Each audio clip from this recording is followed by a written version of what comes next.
Hello friends, आप सभी को हमारे यूट्यूब चैनल पर स्वागत है। तो अभी हम स्टार्ट करने वाले एक नई सीरीज़ आपकी क्विक रिवीजन की, जिसमें हम वन लाइनर के पोर्शन लेंगे, आपके क्विक रिवीजन कराएंगे आपका, जो कि आपके बिहार का पुलिस एग्ज़ाम और यूपी पुलिस एग्ज़ाम दोनों के लिए ही इम्पोर्टेंट साबित होगा। तो हम आपको बता दें कि है बिहार के पुलिस एग्ज़ाम, साथ ही जो आपका कांस्टेबल का री एग्ज़ाम है 7 अगस्त को, और उसके साथ ही जो आपकी न्यू वैकेंसी आई है पुलिस की, उसके लिए भी, और TRE 4 के लिए मोस्ट इम्पोर्टेंट स्टैटिक GK के क्वेश्चंस हम आपको कराने वाले हैं। वन लाइनर है, ठीक है।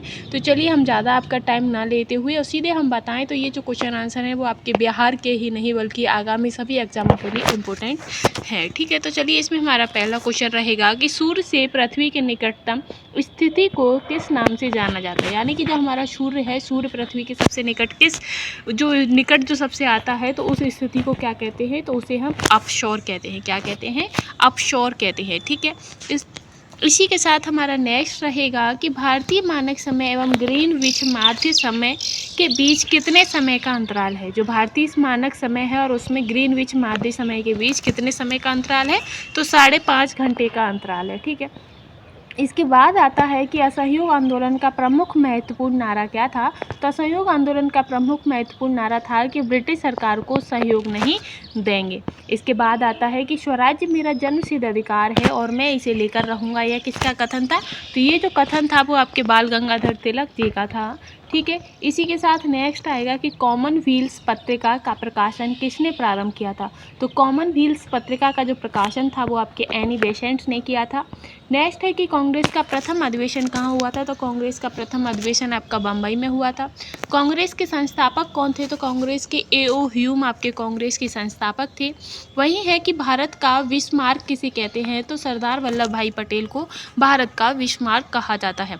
नेक्स्ट है कि भारत में सर्वप्रथम जनगणना किस वायसराय के कार्यकाल में हुई थी। तो लॉर्ड रिपन के शासनकाल में आपके सर्वप्रथम जनगणना हुई थी। इसके बाद है कि भारत में पहली बार आयकर कब लगाया गया था। तो 1860 में भारत में पहली बार आयकर लगाया गया था, ठीक है। नेक्स्ट है कि भारत में प्रथम रेलगाड़ी किस वर्ष चली थी। तो भारत में जो पहली रेलगाड़ी थी वो आपकी 1853 में बम्बई से थाने चलाई गई थी। नेक्स्ट है कि दुधंतु पंथ नाम था। तो दुधंतु पंथ जो था वो आपके नाना साहेब का नाम था। नेक्स्ट है कि राधा स्वामी सत्संग की स्थापना किसने की है। तो राधा स्वामी सत्संग की स्थापना आपके शिव दयाल महाराज ने की है। आत्मीय सभा की स्थापना किसने की है। तो आत्मीय सभा की स्थापना राजा राम मोहन राय ने की है।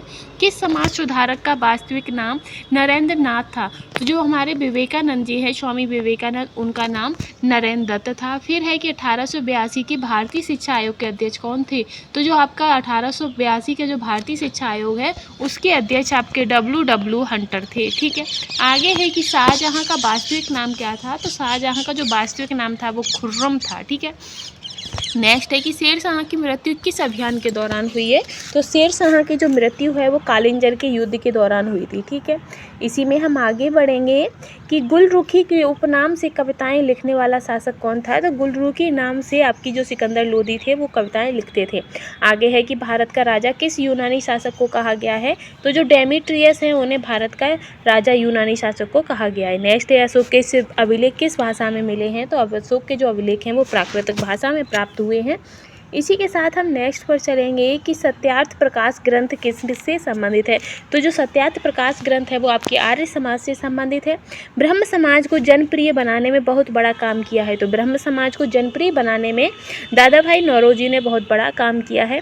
नेक्स्ट है कि सुभाष चंद्र बोस को किस अधिवेशन में कांग्रेस के अध्यक्ष चुने गए थे। तो हरिपुरा अधिवेशन में सुभाष चंद्र बोस जी कांग्रेस के अध्यक्ष चुने गए थे। नेक्स्ट है कि 300 या इससे अधिक टेस्ट विकेट लेने वाले भारतीय के एकमात्र स्पिन गेंदबाज कौन है। तो वो आपके अनिल कुंबले हैं, जिन्होंने 300 से अधिक टेस्ट विकेट लिए हैं, ठीक है। नेक्स्ट है कि सबसे वृद्ध नोबेल पुरस्कार विजेता कौन है।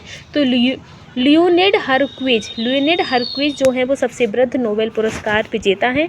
नेक्स्ट है कि रेमन मैग्सेसे पुरस्कारों की शुरुआत हुई थी। तो रेमन मैग्सेसे पुरस्कारों की जो शुरुआत है वो 1957 में हुई थी। इसके बाद आता है कि संगीत नाटक अकेडमी पुरस्कार प्रारंभ हुआ था। तो संगीत नाटक अकेडमी जो पुरस्कार है वो आपका 1992 में प्रारंभ हुआ था। इसके बाद आता है कि दादा साहेब फाल्के पुरस्कार के प्रथम विजेता गायक कौन थे। तो V.N. रेड्डी थे, ठीक है। इसके बाद आएगा कि धन्वंतरी पुरस्कार दिया जाता है। तो धन्वंतरी पुरस्कार आपका चिकित्सा क्षेत्र में आजीवन सेवा से संबंधित दिया जाता है।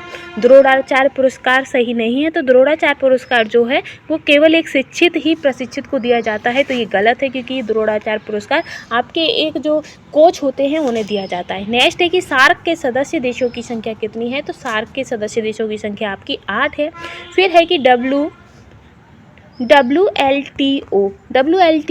के सदस्यों की संख्या कितनी है। तो 164 है। विश्व बैंक कितनी संस्थाओं का समूह है। तो जो विश्व बैंक है वो 5 संस्थाओं का समूह है।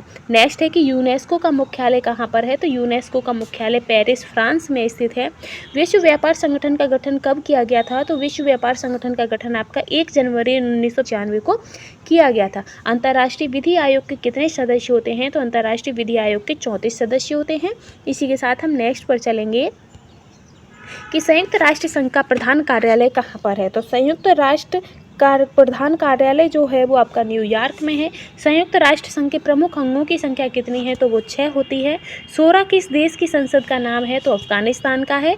फिर है कि विश्व का सबसे बड़ा रेलवे स्टेशन कहाँ पर है। तो वो आपका यूएसए में है। ठीक है, आगे हम बढ़ते हैं कि झुकी हुई मीनार कहा जाता है। तो इटली को आपकी झुकी हुई मीनार स्थित है। माउंट एवरेस्ट कहाँ है। तो ये नेपाल में पड़ता है। फिर है कि यूरोप का बीमार मनुष्य किसे कहते हैं। तो टर्की को यूरोप का बीमार मनुष्य कहा जाता है।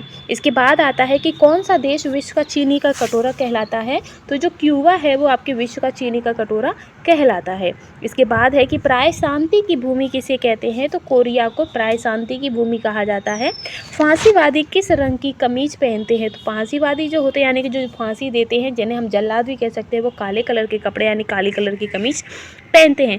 इसके बाद है कि राष्ट्र संघ की किस वर्ष समाप्त हुआ था। तो 1946 में आपका राष्ट्र संघ समाप्त हुआ था। ठीक है, इसी में हम आगे बढ़ेंगे कि लीग ऑफ नेशंस का वैधानिक रूप से जन्म किस वर्ष हुआ था। तो 1920 में आपका लीग ऑफ नेशंस का वैधानिक रूप से जन्म हुआ था।